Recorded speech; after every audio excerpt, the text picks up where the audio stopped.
特别不公平。注册金就应该给贫困的，本来应该是我的，你凭啥把我拿2个月工啊？ 평소와 다를 거 없는 그런 평범한 날의 밤이었습니다. 평화로운 기숙사의 어둠을 깨우는 날카로운 비명이 복도를 가득 채웁니다. 남학생 한 명이 같은 과 학생의 손에 의해 목숨을 잃는 사건이 일어나고 그가 친구를 죽인 이유는 단순했습니다. 단돈 1,000위안, 우리 돈 약 19만원 때문이었습니다. 대체 이들 사이에 무슨 일이 있었던 걸까요? 오늘 이야기 시작합니다. 2012년 7월 2일 밤 11시 섬서성 과학기술대학교 남학생 기숙사 휴게실. 우구는 친구와 함께 주전부리를 하며 실없는 농담을 주고받고 있었습니다. 그때 사람 살려! 기숙사 2층에서 누가 도와달라며 소리를 지릅니다. 우구는 친구와 함께 기숙사 2층으로 뛰어 올라갑니다. 소리가 난 곳은 남학생 기숙사 214호였습니다. 214호 문은 활짝 열려 있었고 방 안에는 남학생이 피투성이가 된 채 쓰러져 있었습니다. 그리고 남학생 옆에는 또 다른 남학생이 칼을 손에 쥔 채 피를 흘리며 쓰러져 있는 남학생을 노려보며 서 있었습니다.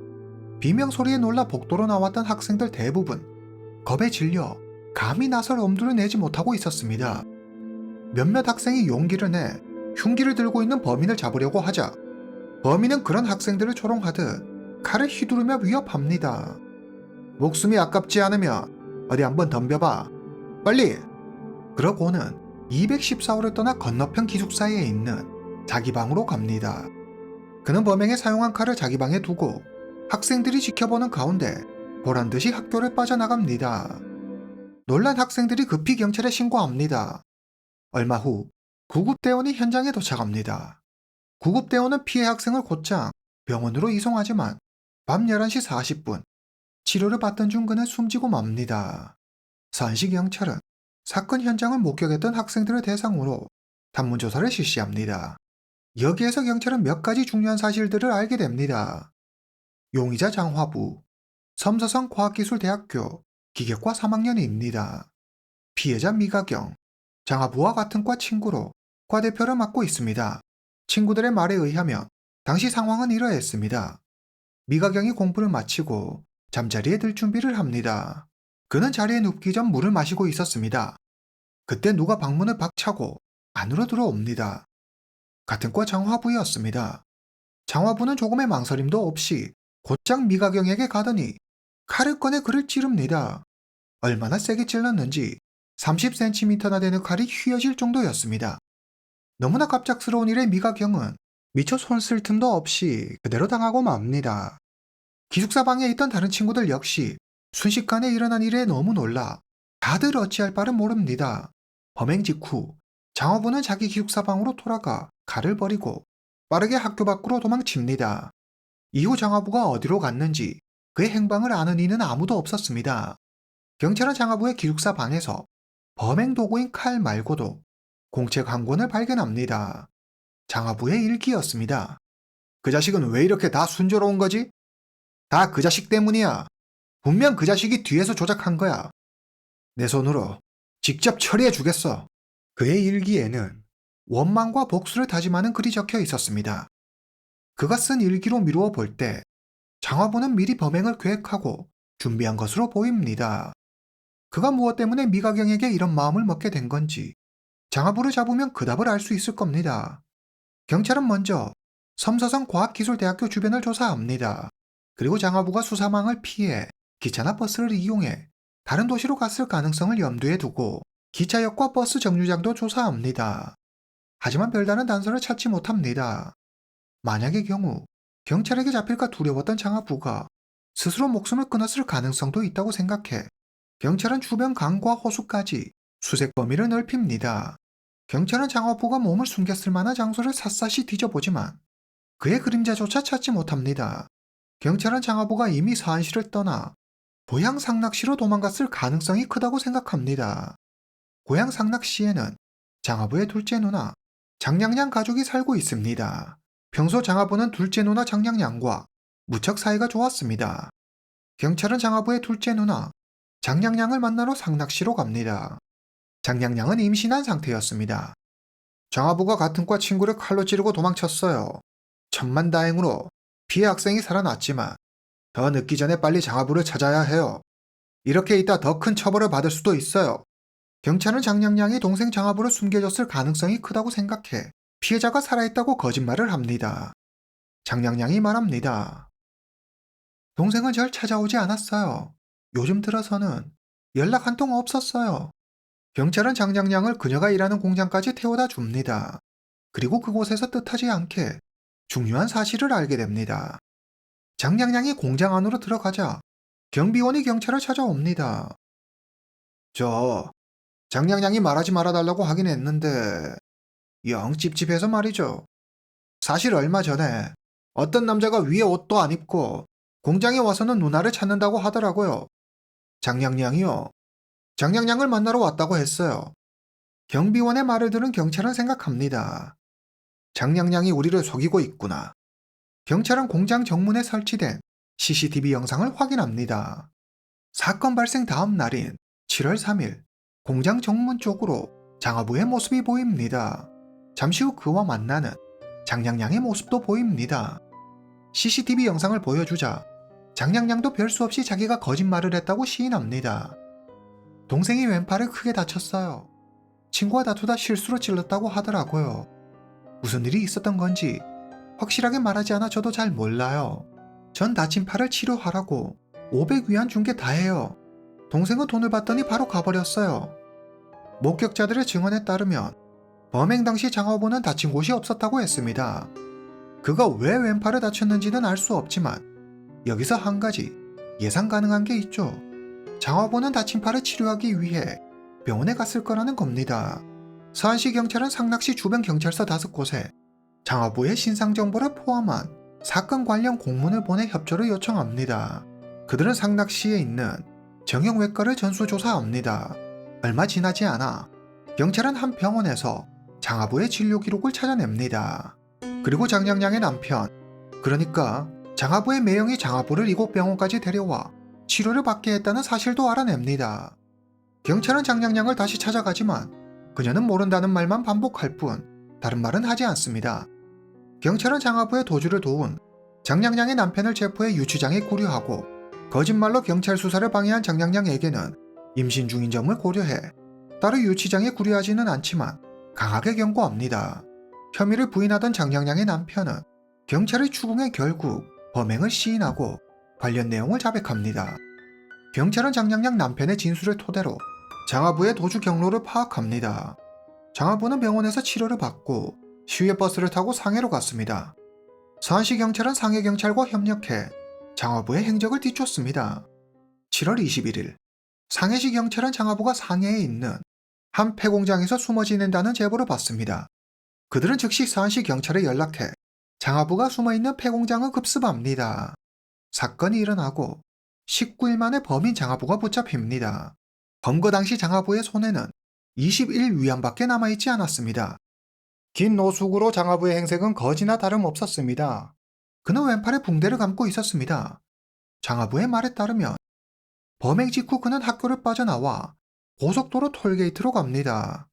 그리고 지나가는 아무 대형 화물차에 몰래 올라탑니다. 그런데 화물차가 자신의 고향인 상락시 방향으로 가는 게 아니겠습니까? 장화부는 자신의 대박운에 기뻐하며 차에 몸을 숨기고 상락시에 도착하기를 기다립니다.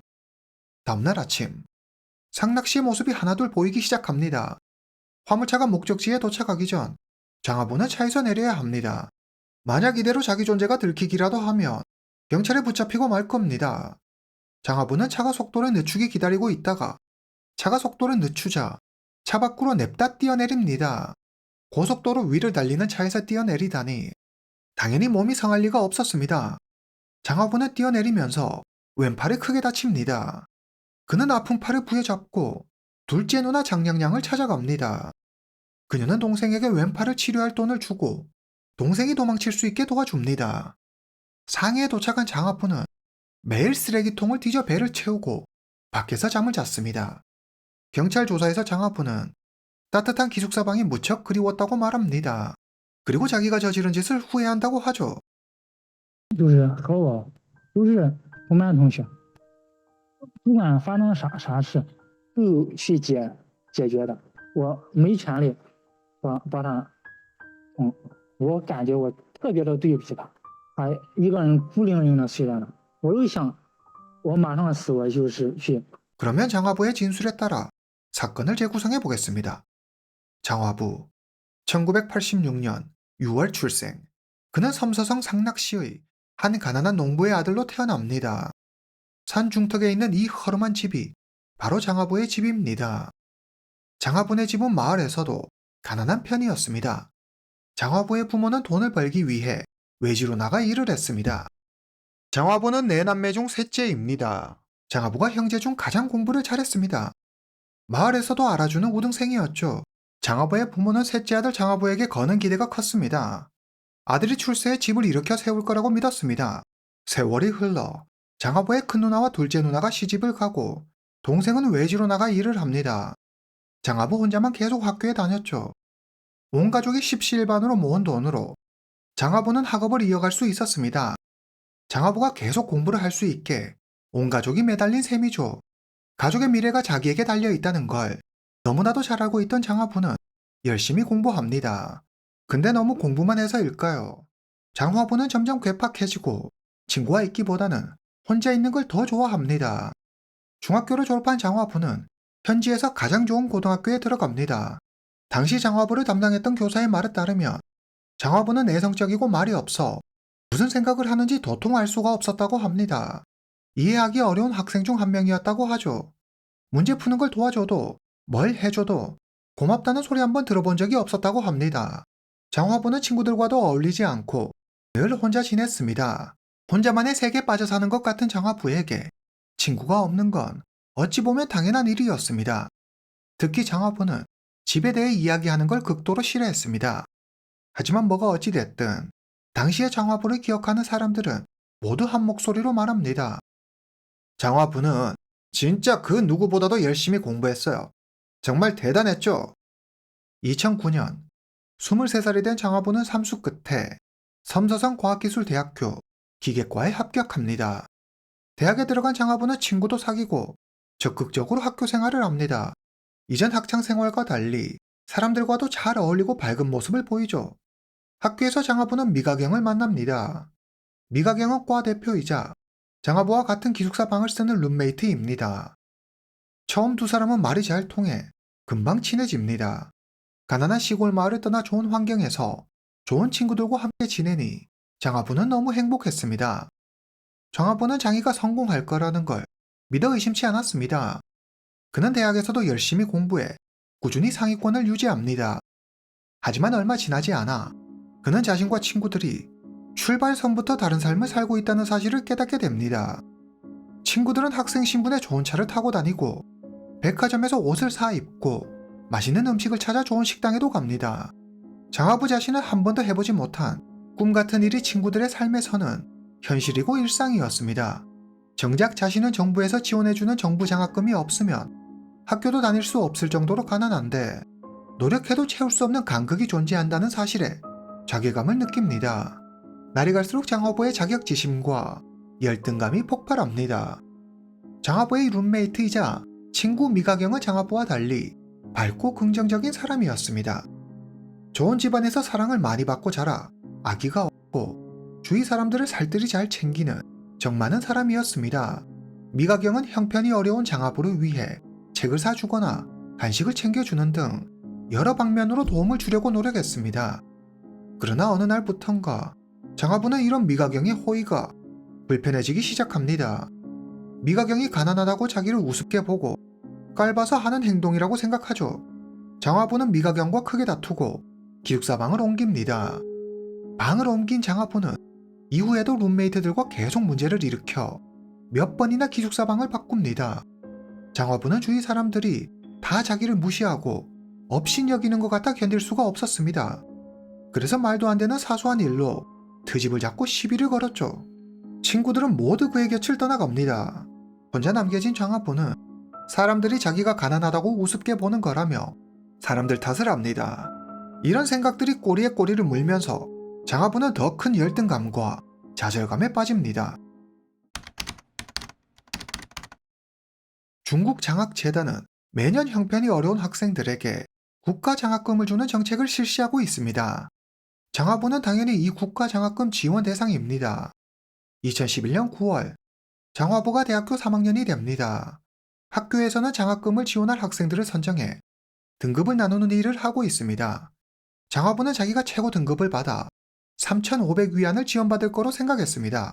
하지만 그의 생각과는 달리 그는 두 번째 등급으로 선정돼 2,500위안을 받게 됩니다. 장화부는 큰 충격을 받습니다.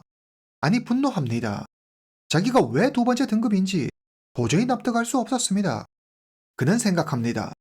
그러다 한 사람이 문득 그의 머리를 스쳐 지나갑니다. 미가경, 미가경이다. 미가경 때문에 내가 두 번째 등급이 됐고 1,000위안이나 적게 받게 된 거구나. 장하부가 미가경을 의심한 데에는 나름의 이유가 있었습니다. 예전에 미가경이 한 말 때문이었죠.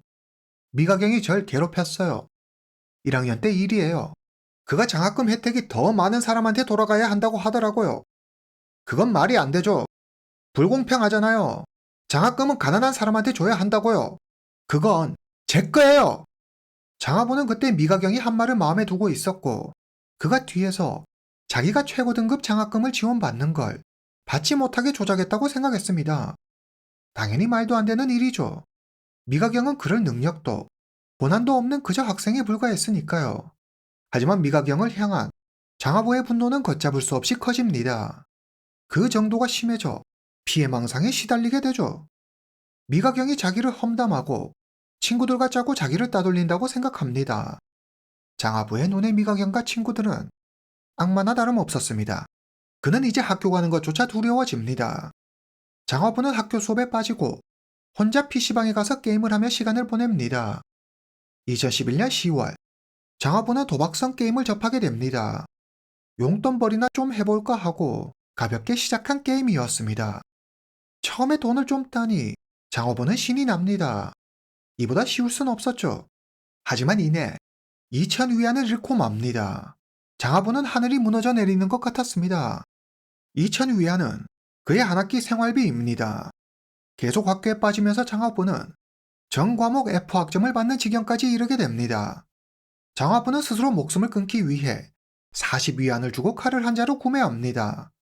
12월 17일, 장하부는 유서를 씁니다. 그리고 목숨을 끊으려 시도하지만 도저히 용기가 나지 않았습니다. 그러다 가만히 생각해 보니 자기가 죽을 일이 아니었습니다. 문제는 자기가 아니라 미가경이었습니다. 이 모든 게 미가경 때문에 일어난 일이었죠. 2012년 7월 2일, 장하부는 아주 오랜만에 수업에 들어갑니다. 그런 장하부에게 말을 걸어오는 친구는 한 명도 없었습니다. 그의 수중에는 겨우 5위안만 남아 있었습니다. 장하부는 부모님께 전화해 돈을 보내달라고 하지만 그의 부모는 그에게 보내줄 돈이 없었습니다. 장하부는 학교를 때려치우고 일을 해 돈을 벌고 싶었지만 지금의 자기를 받아줄 회사는 없을 것 같았습니다. 장하부는 학교에 나가 공부를 하는 것도 회사에 다니며 돈을 버는 것도 모든 게 두려웠습니다. 늦은 밤 11시 무렵 기숙사로 돌아온 장하부는 침대에 누워 잠을 청합니다. 그는 복잡한 마음을 억누르고 명상에 빠집니다. 그때 마침 맞은편 기숙사에서 웃음소리가 크게 들립니다. 미가경의 웃음소리였습니다. 그는 분노가 일었습니다. 날 이렇게 망쳐놓고 넌 웃어? 참을 수 없었습니다. 지금까지의 모든 억울함과 분노가 폭발합니다. 장하부는 자기가 죽기 위해 산 칼을 서랍에서 꺼내 품에 넣습니다. 그는 미가경의 기숙사 214호로 갑니다. 미가경은 물을 먹고 있었습니다. 미가경은 의아한 표정으로 장하부를 바라봅니다. 무슨 일이야? 장하부는 아무 말 없이 다가가 미가경을 찌릅니다. 미가경은 이유도 모른 채 그렇게 목숨을 잃고 맙니다. 当时我啥都没想，只是特别气愤，把他捅了一刀。 2013년 서안시 중구빈민법원에서 재판이 열립니다. 법정에선 장하부는 자기가 정신질환을 앓고 있다고 주장하며 전문가가 작성한 진단서를 제출합니다. 그의 정신과적 병명은 피해망상증이었습니다. 피해망상증은 망상의 일종으로 타인이 자기에게 해를 입히거나 그러한 의도를 갖고 있다는 생각에 집착하는 것을 가리킵니다. 법원은 전문가의 소견을 받아들여 장하부에게 2년 후 형을 집행하는 사형 집행유예를 선고합니다. 사형 집행유예 기간인 2년이 지났지만 장하부의 사형은 집행되지 않았습니다. 그는 현재 삼서성 위남교도소에서 복역 중입니다. 오늘 이야기는 여기까지입니다. 다음 시간에 뵙겠습니다.